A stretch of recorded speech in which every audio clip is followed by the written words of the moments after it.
हरे कृष्णा, जय जगन्नाथ। श्रीमद् भगवत गीता के तीसरे अध्याय के 13वें श्लोक में भगवान कहते हैं, यज्ञ शिष्टाशिनः संतो मुच्यन्ते सर्व किल विषयी भुंजते ते त्वघं पापा ये पचन्त्यात्म कारणात्। अर्थात जो मुझको अर्पित करके, भोजन बनाकर मुझे अर्पित करके खाते हैं, वो सभी प्रकार के पापों से मुक्त हो जाते हैं। और जो अपने इंद्रिय स्वाद के लिए, इंद्रिय भोग के लिए जो बनाते हैं भोजन, वो पाप खाते हैं। तो ये पाप खाने का अर्थ क्या हुआ? पाप क्या, खाना क्या पाप होता है? भोजन क्या पाप होता है? हम ये प्रश्न कर सकते हैं कि वो पाप किस प्रकार हो गया। अब वो पाप इस प्रकार है कि जो भी हम भोजन बनाते हैं वो हम कच्चा सामान कहीं से लेकर आते हैं, तो वो खेतों में उगता है, क्योंकि घर में तो कोई उगाता नहीं है, उनको कहीं ना कहीं वो उगता है। तो जो उगा रहा है किसान, उसके पाप, अर्थात कोई हमने पेस्टिसाइड डाला, कोई इंसेक्टिसाइड डाला, खेतों को जो प्लो कर रहे हैं, जब उनको खेतों को तैयार कर रहे हैं खेती के लिए, तो उस समय में बहुत सारी जीव हत्या होती है, जाने अनजाने में होती है। ये कोई जानबूझकर नहीं करता, लेकिन फिर भी जीव हत्या होती है। तो जब वो उगा रहे हैं और जब वो उसको काट रहे हैं, तब भी जीव हत्या किसी ना किसी प्रकार से होती है।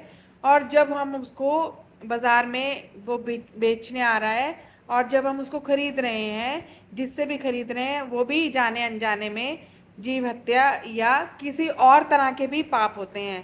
जैसे किसी ने हमसे, अगर हमने कोई सामान खरीदा, फॉर एग्जाम्पल, एक उदाहरण के लिए, किसी ने बोला कि अरे नहीं, मैं तो इसमें कुछ भी नहीं कमा रहा आपसे, मैं तो आपको रेट टू रेट दे रहा हूँ।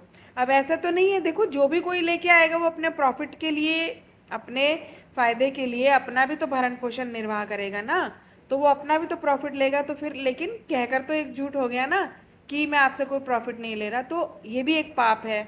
या हमने कहीं गलत तरीके से रख दिया, कुछ रख दिया, तो और भी कई तरह के पाप हो जाते हैं। जिसने घर में बनाया है वो भी जाने अनजाने में बहुत से पाप हो जाते हैं। कोई जीव हत्या हो जाती है, कोई कीड़ा उसके अंदर आ गया, वो कट गया, या ऐसे भी बहुत तरह के पाप होते हैं। तोड़ने में भी पाप है। तो वो सब जो पाप हैं, अगर हम भोग लगाकर खा रहे हैं भगवान को, तो भगवान उसको कैसे ग्रहण करते हैं? हम कहते हैं कि हमने भोग लगाया, वो तो प्लेट तो ऐसे की ऐसे ही है, वो तो वापस ही आ गया ऐसे कैसे। परंतु जब हमने भोग लगाया तो वो भोजन था। लेकिन जब वो भोग लग गया, तो भगवान तो अपनी किसी भी इंद्रिय से कोई भी कार्य कर सकते हैं। तो जब वो भोग लगता है तो भगवान उन सब पापों को नष्ट कर देते हैं। तो भगवान भगवत गीता में कहते हैं कि सभी प्रकार के पापों को वो नष्ट कर देते हैं। तो वो प्रसाद बन जाता है जब वो भगवान ग्रहण कर लेते हैं। तो भगवान हमारी तरह नहीं खाते हैं उसको, वो किसी भी इंद्रिय से कुछ भी कार्य कर सकते हैं। भगवान अपने नेत्रों से देखते हैं, उसी से ही भोग लग जाता है। अब भगवान के देखने से ही इतनी सृष्टियों की रचना हो जाती है, तो भगवान के देखने से ही भोग लग जाता है और उसके सारे पाप नष्ट हो जाते हैं। परंतु अब भोग क्या लगाना है? तो भगवान भगवत गीता के 9वें अध्याय के 26वें श्लोक में कहते हैं कि पत्रम पुष्पम फलम तोयम यो मे भक्त्या प्रयच्छति। तो भगवान कहते हैं कि पत्र, पुष्प, फल या जल, तो ये जो चीजें हैं, इनका भोग आप लगाओगे मुझे प्रेम से, तो मैं उसको ग्रहण करता हूँ। क्योंकि कई बार ये भी एक प्रश्न आ सकता है कि जब भोग लगाने से पाप सारे नष्ट हो जाते हैं, तो हम नॉन वेजिटेरियन का या मांस का भी क्या भगवान को भोग लगा सकते हैं? या क्या प्याज लहसुन वाले खाने का भी भोग लगा सकते हैं? जब भगवान कह रहे हैं कि सब पाप नष्ट कर देते हैं, लेकिन नहीं।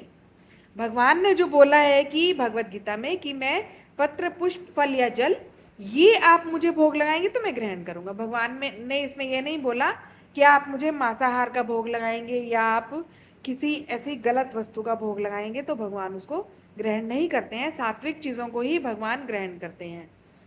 तो आप तुलसी दल डाल के भगवान को भोग लगाइए, और प्रसाद रूप में उसको, जब वो आ जाए थाली भोग लग के, तो घर में जो भी भोजन बना है उसमें उसको सबको मिक्स कर दीजिए, तो प्रसाद बन जाएगा। तो घर में जितने भी मेंबर हैं, परिवार के सदस्य हैं, सबको वो भोग लगा हुआ प्रसाद जो है वो सबको खाने को दीजिए।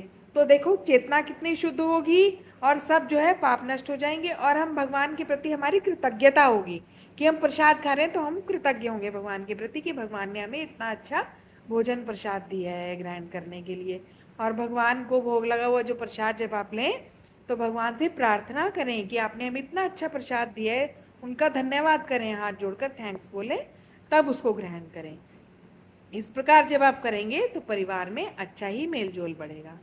तो मेरी आपसे रिक्वेस्ट है, छोटी छोटी बातें हैं ये गृहिणी ध्यान रखेगी घर में। तो जब भी आप भोजन बनाएं तो दिमाग को शांत करके भोजन बनाएं, भगवान के नाम लेते हुए भोजन बनाएं। अब जैसे यशोदा मैया जब अपनी किचन में अपनी रसोई में कार्य करती थी तो भगवान की लीलाएं गुनगुनाती रहती थी वो। तो इस प्रकार से आप भी भगवान की लीलाओं का गुणगान करते हुए, कोई भजन बोलते हुए, और नहीं कुछ बोलो तो महामंत्र बोल लो, वो ही सफिशिएंट है। हरे कृष्णा कृष्णा कृष्णा हरे हरे, हरे राम राम राम हरे हरे। महामंत्र बोलते हुए आप भोजन बनाइए तो उसका भोजन का स्वाद ही अलग होगा और उससे जो है सबको संतुष्टि भी मिलेगी।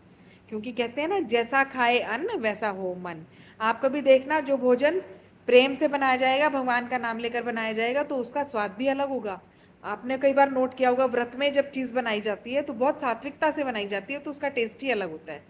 और जो आप भोजन कलह क्लेश घर में अगर ऐसा हो रहा है और कुढ़ते हुए कोई गृहिणी बना रही है भोजन, तो उसका स्वाद ही अलग होगा और उससे वैसी ही चेतना, वैसी ही वृत्ति हो जाएगी। तो ये कुछ बातें हैं, आप ध्यान रखिए और अपने घर में स्वस्थ रहिए, प्रसन्न रहिए। हरे कृष्णा, जय जगन्नाथ।